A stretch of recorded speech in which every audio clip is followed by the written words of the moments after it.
అవినాష్ చెప్పినట్టు సంవత్సరం 2 సంవత్సరాల 3 సంవత్సరాల వ్యాగారానికైనా ఈ జేఏసీ సిద్ధంగా ఉందని చెప్పి తెలియజేస్తూ ఇప్పుడు పెద్దలు దాసు గారు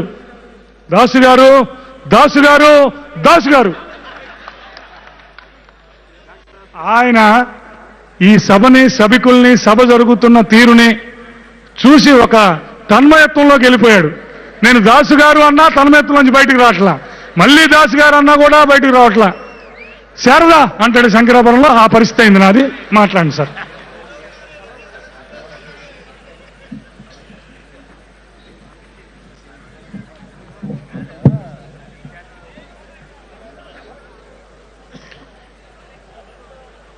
ఇది కళ నిజమా? విజయవాడలో జరుగుతోందా? ఇంకెక్కడన్నా జరుగుతోందా? వర్షం పడి పడి విసిగెత్తి ఆగిపోయింది. సమైక్యాంధ్రప్రదేశ్ అనేటువంటి నినాదాన్ని గుండెల నిండా నింపుకొని ఇక్కడ కూర్చున్నటువంటి అన్నలకు, తమ్ముళ్లకు, అక్కలకు, చెల్లెళ్లకు శిరస్సు వంచి నమస్కారం చేస్తున్నాను. ఒక అశోకుడు, ఒక సాగరుడు ఇక్కడ సమావేశమై ఈ రాష్ట్రాన్ని విభజించేటువంటి హక్కు ఎవరికీ లేదు అని నినదిస్తున్నారు. ఎందుకండి రాష్ట్రాన్ని ఎందుకు విభజించాలి? నేను 43 సంవత్సరాలుగా అధ్యాపకుడిగా ఉన్నాను. నా విద్యార్థులు ఎంతో మంది తెలంగాణలో ఉన్నారు. కానీ వారికి కూడా అర్థం కావడం లేదు, ఈ రాష్ట్రాన్ని ఎందుకు విభజిస్తున్నారు? ఒక వ్యక్తి కోసమా? స్వార్థపరుల కోసమా? దేనికోసం? అసలు తెలుగు జాతి చరిత్ర తెలియనటువంటి వాళ్ళు ఈ రాష్ట్రాన్ని విభజించడానికి పూనుకున్నారా? రాష్ట్రాన్ని ఎవరి కోసం విభజిస్తున్నారు? ఎందుకు విభజిస్తున్నారు? ఈ రాష్ట్రం విభజన జరగాలా?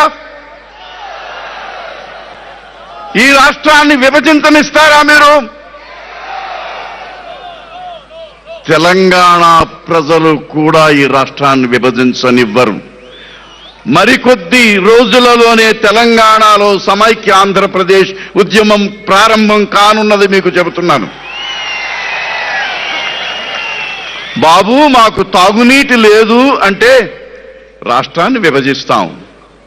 బాబు మాకు సాగునీటి లేవు అంటే రాష్ట్రాన్ని విభజిస్తాం.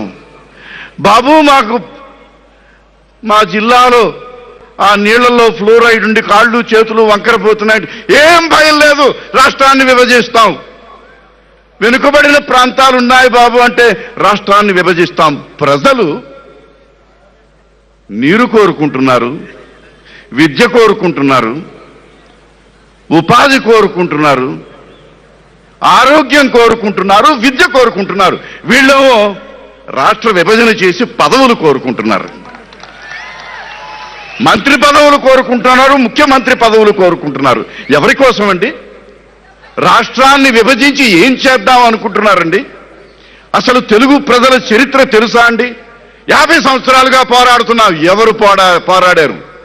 190 సంవత్సరాలు తెలుగు ప్రజలు పోరాడారు. ఈ తెలుగు ప్రజలందరూ కలిసి ఒక రాష్ట్రంగా ఏర్పడాలని. నైజాము ప్రభు సర్కారు జిల్లాలను బ్రిటిష్ వారికి 1766లో కాండ్రేగుల జోగు పంతులు అనేటువంటి ఒక మధ్యవర్తి ద్వారా అప్పగించిన నాటి నుంచి మళ్ళీ 1956 అంటే 196 సంవత్సరాలు తెలుగు ప్రజలు మనందరం కలిసి ఉందాం అనేటువంటి ఆకాంక్షతో మళ్ళీ కలిశారు. మిత్రులారా, మీరు ఆశ్చర్యపోతారు. 1911లో ఉన్నవ లక్ష్మీనారాయణ గారు, జొన్నవిత్తుల గురునాథం గారు కలిసి తెలుగునాడు ఎక్కడి నుంచో తెలుసా? షోలాపూర్ దగ్గర నుంచి ఇటు కటకం వరకు ఉన్నటువంటి తెలుగు ప్రాంతాలన్నింటినీ కలిపి ఒక అద్భుతమైనటువంటి తెలుగునాడు అని ఒక మ్యాప్ను తయారు చేశారు ఆ రోజు. ఈ చరిత్ర తెలియనటువంటి వారు వేర్పాటువాదులు అనేటువంటి ఒక ముసుగు వేసుకొని ప్రజల్ని హింసించడానికి